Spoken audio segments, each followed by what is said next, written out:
24ஆம் சங்கீதம். தாவீதின் சங்கீதம். பூமியும் அதன் நிறைவும் உலகமும் அதிலுள்ள குடிகளும் கர்த்தருடையது. அவரே அதை கடல்களுக்கு மேலாக அஸ்திபாரப்படுத்தி அதை நதிகளுக்கு மேலாக ஸ்தாபித்தார். யார் கர்த்தருடைய பர்வதத்தில் ஏறுவான்? யார் அவருடைய பரிசுத்த ஸ்தலத்தில் நிலைத்திருப்பான்?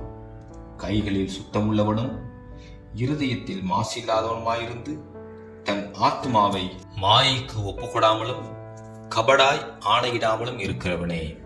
அவன் கர்த்தரால் ஆசீர்வாதத்தையும் தன் இரட்சிப்பின் தேவனால் நீதியையும் பெறுவான். இதுவே அவரை தேடி விசாரித்து அவருடைய சமூகத்தை நாடுகிற யாக்கோபு என்னும் சந்ததி. வாசல்களே, உங்கள் தலைகளை உயர்த்துங்கள்.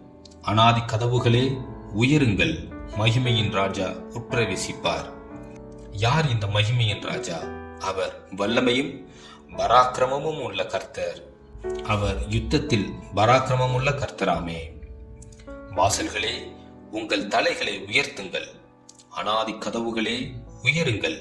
மகிமையின் ராஜா உட்பிரவேசிப்பார். யார் இந்த மகிமையின் ராஜா? அவர் சேனைகளின் கர்த்தரானவர். அவரே மகிமையின் ராஜா.